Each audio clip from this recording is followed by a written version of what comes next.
$239, 그리고 $1. 이 믿기지 않는 숫자의 낙차는 불과 4년 만에 벌어진 일입니다. 한때 시가총액이 14조 원을 넘나들며 전 세계 투자자들을 열광시켰던 기업. 빌 게이츠와 레오나르도 디카프리오가 앞다퉈 지갑을 열었던 미래의 식탁. 바로 비욘드 미트의 이야기입니다. 아마 여러분은 뉴스에서 이런 분석을 보셨을 겁니다. 인플레이션 때문에 사람들이 비싼 대체육을 안 사 먹는다. 맛이 없어서 인기가 식었다. 건강에 안 좋다는 소문이 돌았다. 틀린 말은 아닙니다. 하지만 이건 현상의 껍데기일 뿐입니다. 비욘드 미트가 몰락한 진짜 이유는 단순히 햄버거 패티가 덜 팔려서가 아닙니다. 이 기업의 몰락은 애초에 태생부터 잘못 끼워진 단추, 바로 정체성의 사기에서 시작됐습니다. 오늘 우리는 고기 맛이 어떠니, 비건 트렌드가 어떠니 하는 뻔한 이야기는 하지 않을 겁니다. 대신 냉혹한 돈의 논리로 이 사태를 해부할 겁니다. 고기를 콩으로 만드는 기술이 아니라 식품 제조 공장을 실리콘밸리 IT 기업으로 둔갑시켜 투자자들의 눈을 가렸던 밸류에이션의 마법에 대해 이야기해보려 합니다.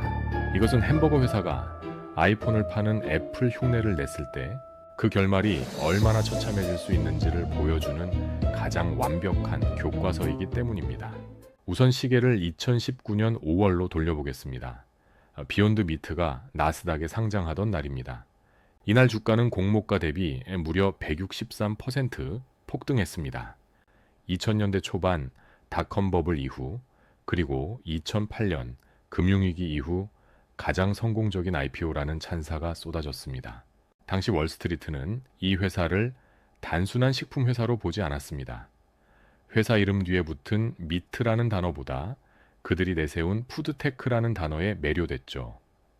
투자자들은 이 회사를 테슬라나 아마존 같은 기술 플랫폼 기업으로 분류했습니다. 이게 왜 중요할까요? 주식시장에는 업종마다 적용되는 멀티플이라는 게 있습니다. 쉽게 말해 기업이 버는 돈의 몇 배를 기업 가치로 쳐줄 것이냐는 기준입니다. 전통적인 식품 회사들, 예를 들어 스팸을 만드는 호멜푸즈나 닭고기를 파는 타이슨 푸즈를 봅시다. 이런 회사들은 보통 주가 수익 비율인 PER을 15배에서 20배 정도 받습니다. 1억을 벌면 시가총액을 20억 정도로 쳐준다는 뜻입니다. 왜냐하면 식품 산업은 성장 속도가 느리고 공장을 돌리는 비용이 많이 들며 이익률이 박하기 때문입니다. 반면 IT 기술 기업은 다릅니다. 구글, 아마존, 테슬라 같은 기업들은 PER을 50배, 100배, 심지어 이익이 나지 않아도 매출 대비 주가인 PSR을 수십 배씩 쳐줍니다. 왜일까요? 기술 기업은 소프트웨어 하나만 잘 만들어 놓으면 전 세계로 무한 복제해서 팔 수 있기 때문입니다. 소위 말하는 확장성이 무한대에 가깝기 때문이죠. 비욘드 미트의 비극은 여기서 시작됩니다. 그들은 본질적으로 콩을 갈고 압출 성형하고 포장해서 마트에 납품하는 제조업이었습니다. 하지만 그들은 스스로를 지구 환경을 구원할 기술 기업으로 포장했습니다. 투자 설명서에는 제조 공정이라는 말 대신 단백질 플랫폼이라는 용어를 썼고 식품 개발 대신 R&D 코드라는 말을 썼습니다. 시장은 이 화려한 수사에 속았습니다. 그래서 햄버거 패티를 만드는 회사에게 마치 소프트웨어 회사와 같은 어마어마한 밸류에이션을 부여했습니다. 한때 비욘드 미트의 시가총액은 매출의 20배가 넘게 거래되기도 했습니다. 이건 전통적인 식품 회사 기준으로는 말도 안 되는 거의 사기에 가까운 고평가였습니다. 사람들은 이 회사가 테슬라처럼 기존의 육류 시장을 완전히 파괴하고 재창조할 것이라 믿었습니다. 하지만 그들은 간과했습니다. 테슬라가 자동차를 소프트웨어처럼 업데이트할 때 비욘드 미트는 여전히 공장에서 콩 단백질을 고운 고압으로 쪄내야 했다는 사실을 말이죠. 비욘드 미트 사태는 우리에게 익숙한 또 다른 기업을 떠올리게 합니다. 바로 위워크입니다. 사무실을 쪼개서 빌려주는 전형적인 부동산 임대업을 하면서 자신들은 공간을 혁신하는 테크 기업이라고 주장했던 그 회사 말입니다. 위워크가 우리는 부동산이 아니라 커뮤니티 플랫폼이다 라고 외치며 수십조 원의 가치를 인정받았듯 비욘드 미트 역시 우리는 식품이 아니라 미래 기술이다라고 외치며 거품을 키웠습니다. 결국 이 사건의 본질은 푸드테크라는 용어가 가진 함정입니다. 푸드는 물리적인 실체가 있는 제조업이고 테크는 무형의 지적 자산입니다. 이 둘을 억지로 붙여놓는 순간 투자자들은 제조업의 리스크는 잊어버리고 테크의 성장성만 꿈꾸게 됩니다. 그렇다면 구체적으로 비욘드 미트의 비즈니스 모델은 어떤 구조적 결함을 가지고 있었을까요? 왜 그들은 테슬라나 아이폰이 될 수 없었을까요? 자, 그렇다면 소위 테크 기업과 비테크 기업을 가르는 결정적인 기준은 무엇일까요? 본사 로비에 탁구대가 있고 직원들이 후드티를 입고 근무하면 테크 기업일까요? 아닙니다. 경제학적인 관점에서 그 기준은 단 하나, 바로 한계 비용 제로의 법칙이 적용되느냐 마느냐입니다. 여러분이 마이크로소프트의 대주주라고 가정해 봅시다. 윈도우 운영체제를 하나 개발하는데 수천억 원이 들었다고 칩시다. 하지만 첫 번째 카피가 완성된 직후부터 두 번째 카피를 만들어 파는 데 드는 비용은 얼마일까요? 0원입니다. 그냥 복사해서 다운로드하게 해주면 그만이니까요. 100만 명에게 팔든 1000만 명에게 팔든 추가로 드는 생산 비용은 거의 없습니다. 이것이 바로 IT 기업들이 보여주는 기적 같은 마진율의 비밀입니다. 매출이 늘어나면 늘어날수록 이익은 기하급수적으로 폭발합니다. 이것을 우리는 무한한 확장성이라고 부릅니다. 투자자들은 비욘드 미트에게서 바로 이 확장성을 기대했습니다. 비욘드 미트가 내세운 논리는 그럴듯했거든요. 우리는 동물을 키울 필요가 없다. 코드를 짜듯이 분자 단위로 식물을 조합한다. 레시피만 있으면 전 세계 어디서든 찍어낼 수 있다. 마치 소프트웨어처럼 들리지 않나요? 하지만 현실은 냉혹했습니다.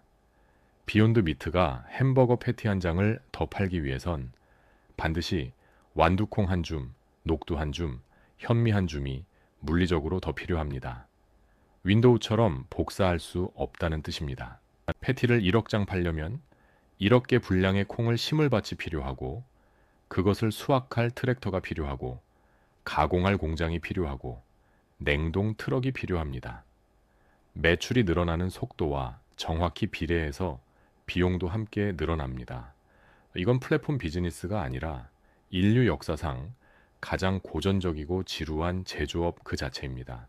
더 충격적인 건 비욘드 미트의 원가 구조가 일반 식품 회사보다도 훨씬 취약했다는 점입니다. 보통의 제조업은 규모의 경제를 달성하면 원가가 떨어져야 정상입니다. 많이 만들수록 싸게 만든다는 거죠. 그런데 비욘드 미트는 반대였습니다. 그들은 완두콩 단백질이라는 특정한 원료에 지나치게 의존했습니다. 비욘드 미트가 잘 팔리면 잘 팔릴수록 전 세계 완두콩 가격이 폭등합니다. 실제로 2021년 캐나다의 가뭄으로 완두콩 공급에 차질이 생기자 비욘드 미트의 원가는 걷잡을 수 없이 치솟았습니다. 소프트웨어 회사는 코드가 부족해서 장사를 못하는 일이 없지만 비욘드 미트는 원재료가 없어서 공장을 멈춰야 하는 리스크를 안고 있었던 겁니다. 여기서 아주 흥미로운 숫자 하나를 보여드리겠습니다.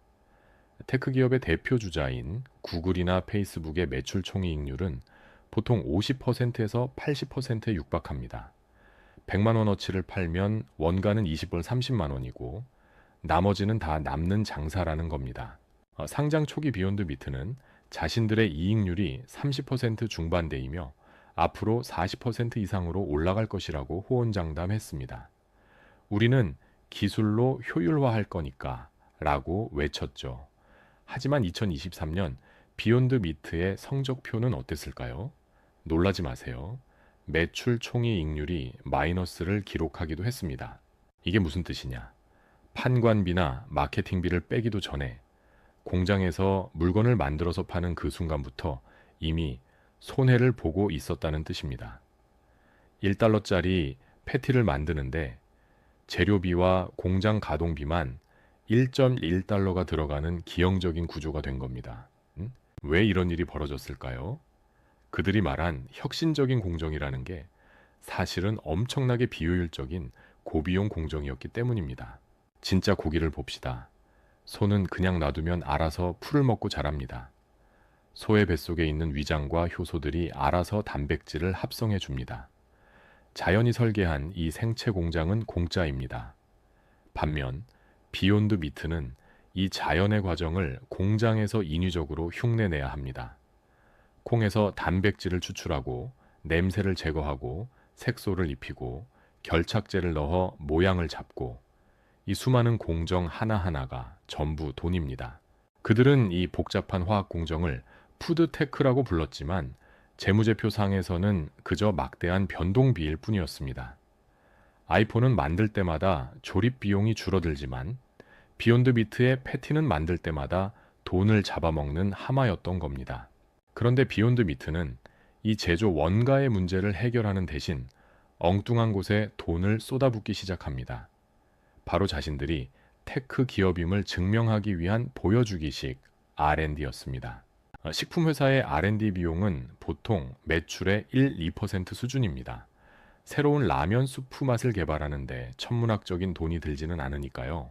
그런데 비욘드 미트는 매출의 10% 이상, 때로는 20% 가까이를 R&D에 쏟아부었습니다.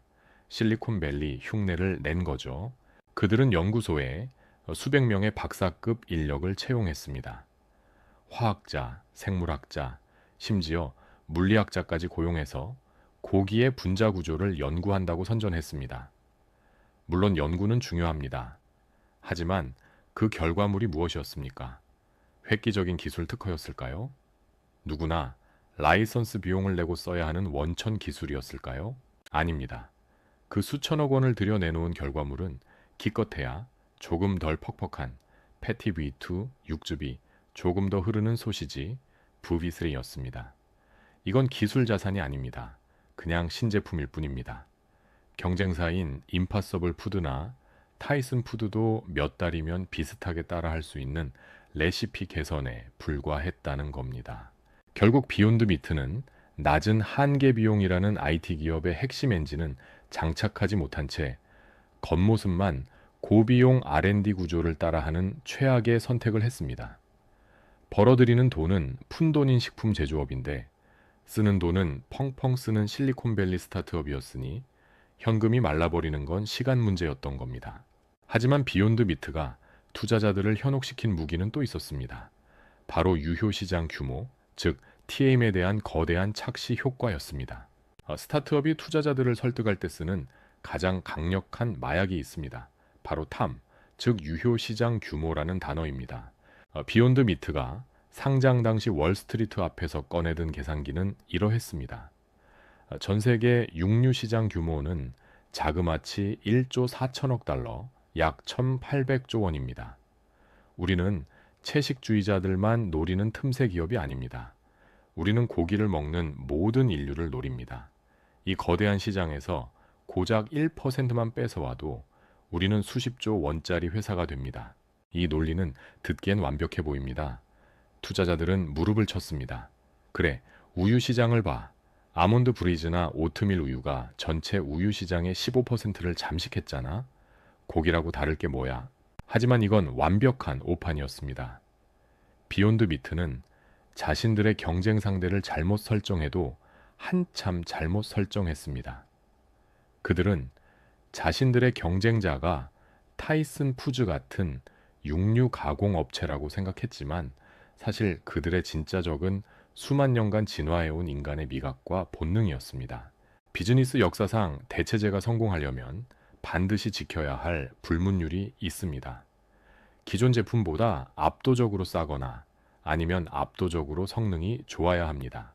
넷플릭스를 보세요. 비디오 대여점에 가는 귀찮음을 없애고 가격도 쌉니다. 디지털 카메라는 필름 값을 없앴죠. 전기차는 유지비가 싸고 가속력이 좋습니다. 즉, 환경 보호 같은 도덕적 가치는 덤이고 일단 제품 자체가 소비자에게 이득을 줘야 시장이 바뀝니다. 그런데 비욘드 미트의 햄버거 패티는 어땠습니까? 첫째, 진짜 고기보다 맛이 없었습니다. 둘째, 그런데 가격은 진짜 고기보다 2배 가까이 비쌌습니다. 성능은 떨어지는데 가격은 더 비싼 제품. 경제학 교과서 어디를 봐도 이런 제품이 주류 시장을 장악한다는 이론은 없습니다. 그들이 주장한 1,800조 원의 육류 시장은 사실 열려있는 시장이 아니라 가성비와 맛이라는 철옹성으로 닫혀있는 시장이었던 겁니다. 비욘드 미트가 믿었던 건 딱 하나, 플렉시테리언이라는 집단이었습니다. 완전한 채식주의자는 아니지만 건강과 환경을 위해 가끔 고기 대신 채식을 선택하는 사람들 말입니다. 비욘드 미트는 이들이 전체 인구의 30, 40%까지 늘어날 거라고 봤습니다. 하지만 이 통계에는 치명적인 함정이 있었습니다. 설문조사에서 환경을 위해 돈을 더 낼 의향이 있습니까? 라고 물으면 사람들은 자신의 도덕성을 과시하기 위해 내라고 대답합니다. 하지만 실제 마트 계산대 앞에서 지갑을 열 때는 철저히 이기적으로 변합니다. 특히 경제가 호황일 때 사람들은 기꺼이 5달러를 더 내고 착한 소비를 하는 척합니다. 하지만 인플레이션이 오고 내 월급의 가치가 줄어들면 가장 먼저 장바구니에서 퇴출되는 것이 바로 이런 애매한 사치품입니다. 진짜 고기는 필수제지만 비욘드 미트는 사치제였던 겁니다. 경기가 나빠지자 소비자들은 망설임 없이 진짜 소고기 혹은 더 싼 닭고기로 돌아갔습니다. 더 심각한 문제는 심리학에서 말하는 불쾌한 골짜기 효과였습니다. 로봇이 인간과 어설프게 닮으면 오히려 소름 끼치고 혐오스러운 것처럼 식품도 마찬가지입니다. 두부나 콩 요리는 그 자체로 훌륭한 음식입니다. 두부는 고기가 되려고 노력하지 않습니다. 그래서 사람들은 두부를 거부감 없이 먹습니다. 하지만 비욘드 미트는 집착적으로 고기를 흉내냈습니다. 붉은색을 내기 위해 비트 주스를 넣고 육즙을 흉내내기 위해 코코넛 오일 덩어리를 섞었습니다. 소비자들은 처음엔 호기심에 먹어봤습니다. 하지만 입안에 넣는 순간 뇌는 경고 신호를 보냅니다. 이건 고기의 식감인데 맛은 묘하게 다르다. 뭔가 잘못됐다. 95%가 고기와 비슷해도 채워지지 않는 나머지 5%의 이질감이 오히려 역겨움을 유발하는 겁니다. 차라리 정직한 콩고기였다면 나았을 텐데 가짜 피가 흐르는 패티는 소비자들에게 지속적인 구매 유인을 주지 못했습니다. 결국 비욘드 미트의 탐 계산법은 한 번이라도 먹어본 사람을 충성 고객으로 착각한 셈법이었습니다. 호기심에 한 번 사 먹은 사람은 많았지만 매주 장바구니에 담는 반복 구매 비율은 처참하게 떨어졌습니다. 식품 비즈니스의 핵심은 재구매율입니다. 우리가 신라면을, 코카콜라를 수십 년째 매주 사 먹는 것처럼요. 하지만 비욘드 미트는 이벤트성 식품에 그쳤습니다.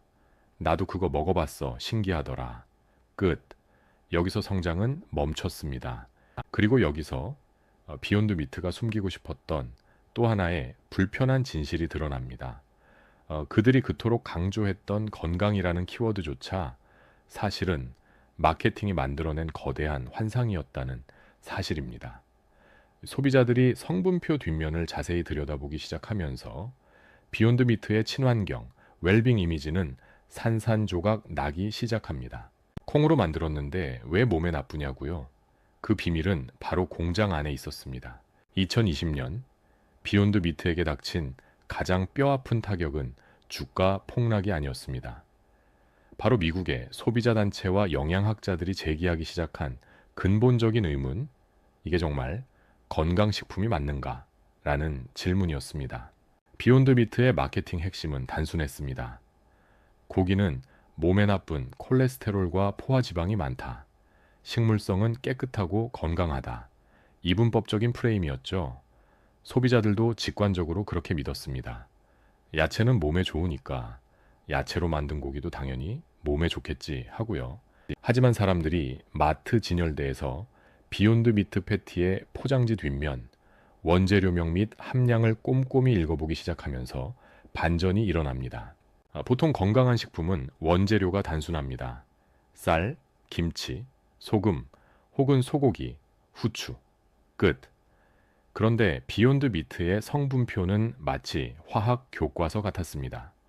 완두콩 단백질 분리물, 카놀라유, 정제 코코넛 오일, 메틸셀룰로스, 감자 전분, 말토덱스트린, 효모 추출물, 이산화 티타늄, 합성 향료, 무려 20가지가 넘는 복잡한 첨가물들이 나열되어 있었죠. 이게 무엇을 의미할까요? 비욘드 미트는 자연 상태의 콩을 그대로 쓴 게 아닙니다. 콩에서 단백질만 화학적으로 추출해낸 뒤 고기 맛을 내기 위해 각종 기름과 조미료를 섞고 고기에 붉은색을 내는 색소를 넣고 으스러지지 않게 접착제 역할을 하는 화학 성분까지 넣어서 반죽한 것입니다. 현대 영양학에서는 이런 식품을 가리키는 정확한 용어가 있습니다. 바로 초가공식품입니다. 소시지, 햄, 과자, 탄산음료와 정확히 같은 카테고리입니다. 더 충격적인 건 영양 성분 수치였습니다. 비욘드 버거 패티 한 개에는 소고기 패티와 거의 비슷한 수준의 포화지방이 들어 있었습니다. 왜냐하면 퍽퍽한 콩 단백질을 부드럽게 만들기 위해 코코넛 오일과 카놀라유를 엄청나게 들이부었기 때문입니다. 나트륨 함량은 오히려 진짜 소고기 패티보다 5배나 더 높았습니다. 맛을 내기 위해 소금 간을 세게 해야 했으니까요. 결국 소비자들은 깨달았습니다. 잠깐, 내가 건강해지려고 맛없는 걸 참고 이걸 먹는데 알고 보니 소금이랑 기름 범벅인 가공식품을 먹고 있었던 거야. 이 배신감은 치명적이었습니다. 차라리 맛있는 정크푸드입니다. 라고 팔았으면 나았을 겁니다. 하지만 건강한 미래식품이라고 팔았기에 그 위선이 드러났을 때의 역풍은 훨씬 거셌습니다. 미국 유기농 마트 홀푸드의 CEO 존 매키조차 인터뷰에서 이렇게 말했습니다. 비욘드 미트는 건강식품이 아니다. 그것은 고도로 가공된 식품이다. 나는 차라리 진짜 채소를 먹으라고 권하겠다. 자신들이 팔던 제품을 대놓고 저격할 정도였으니 그 파장은 엄청났습니다. 이때부터 거대 축산업계의 방역도 시작됐습니다. 그동안 환경 파괴범으로 몰려 숨죽이고 있던 미국의 육류 로비 단체들은 슈퍼볼 광고 등을 통해 심플하지만 강력한 메시지를 던졌습니다. 광고에는 진짜 소고기와 비욘드 미트의 성분표가 나란히 뜹니다. 소고기 아래에는 단어 하나가 적혀 있습니다. beef. 비욘드 미트 아래에는 알 수 없는 화학 용어들이 빽빽하게 적혀 있습니다. 그리고 선구가 말합니다. 당신은 무엇을 먹고 있는지 알고 계십니까? 진짜를 드세요. 이 캠페인은 결정타였습니다. 가공된 가짜 대 순수한 진짜라는 프레임이 씌워지자 비욘드 미트가 쌓아 올린 깨끗한 이미지는 한순간에 오염된 이미지로 전락했습니다. 물론 비욘드 미트는 억울할 수도 있습니다. 그래도 소를 키우는 것보단 탄소 배출이 적잖아요? 라고 항변하고 싶었겠죠. 하지만 소비자들은 냉정합니다. 지구를 지키는 건 좋은데 내 몸에 나쁜 건 싫어. 이것이 바로 비욘드 미트가 간과한 인간의 이기심입니다. 사람들은 환경을 위해 빨대는 종이로 바꿀 수 있습니다. 하지만 내 입으로 들어가서 내 세포가 되는 음식만큼은 환경보다 나의 건강이 절대적인 1순위입니다. 비욘드 미트는 이 우선순위를 착각했습니다. 환경이라는 명분만 앞서다 식품의 본질인 건강과 안전에 대한 신뢰를 잃어버린 것입니다. 설상가상으로 비욘드 미트의 발목을 잡은 건 외부의 적뿐만이 아니었습니다. 그들의 내부, 즉 비즈니스 파트너들과의 관계에서도 균열이 생기고 있었습니다. 맥도날드, KFC 같은 거대 프랜차이즈들이 비욘드 미트와 손을 잡았다가 왜 슬그머니 발을 뺐는지 아십니까? 여기에는 재고 관리와 유통기한이라는 또 다른 제조업의 늪이 기다리고 있었기 때문입니다. 비욘드 미트가 상장 이후 주가를 방어할 수 있었던 최후의 보루는 바로 B2B 파트너십이었습니다. 맥도날드, KFC, 피자헛, 타코벨, 이름만 들어도 설레는 글로벌 거인들과 손을 잡았다는 뉴스가 나올 때마다 주가는 춤을 췄습니다. 투자자들은 생각했죠. 그래, 마트에서 개인이 사 먹는 건 줄어도 맥도날드가 전 세계 매장에 깔아버리면 게임 끝 아닌가? 맥도날드 매장이 전 세계에 4만 개다. 하지만 비즈니스의 세계에서 MOU나 시범 판매는 결혼이 아니라 가벼운 데이트일 뿐입니다. 결과적으로 이 데이트들은 대부분 파국으로 끝났습니다. 맥도날드는 야심차게 내놓은 맥플랜트 버거를 미국 내 시범 매장에서 슬그머니 철수시켰고 KFC나 다른 브랜드들도 정식 메뉴로 안착시키는 데 실패했습니다. 도대체 왜일까요? 맛이나 가격 문제도 있었지만 더 치명적인 이유는 바로 주방의 경제학에 있었습니다. 맥도날드 같은 패스트푸드 시스템의 핵심은 속도와 표준화입니다. 알바생이 눈을 감고도 1분에 수십 개를 조립할 수 있어야 합니다. 그런데 비욘드 미트 패티는 이 완벽한 조립 라인에 모래알을 뿌렸습니다. 가장 큰 문제는 교차 오염 이슈였습니다. 비건이나 채식주의자는 고기 굽던 그릴에 자기 패티가 닿는 것을 극도로 싫어합니다. 그렇다면 매장 입장에서는 비욘드 미트 전용 그릴을 따로 설치하거나 패티를 구울 때마다 그릴을 벅벅 닦아야 합니다. 좁아터진 주방에 전용 그릴을 놓을 공간이 있을까요? 없습니다. 주문이 밀려드는데 알바생이 그릴을 닦고 있을 시간이 있을까요? 없습니다. 결국 조리 과정이 복잡해지면 패스트푸드의 생명인 회전율이 떨어집니다. 점주들 입장에선 하루에 몇 개 팔리지도 않는 메뉴 때문에 주방 전체 효율을 떨어뜨리는 건 자살 행위나 다름없습니다. 이것이 비욘드 미트가 간과한 현장 운영의 디테일입니다. 실험실에서는 완벽했을지 몰라도 전쟁터 같은 점심시간의 맥도날드 주방에서는 짐덩어리였던 겁니다. 더 무서운 건 재고의 부패 문제입니다. 우리가 앞서 이 회사를 IT 기업에 비유했었죠. 소프트웨어는 안 팔린다고 썩지 않습니다. 창고 비용도 안 듭니다. 하지만 식품은 다릅니다. 비욘드 미트의 패티는 유통기한이 있습니다.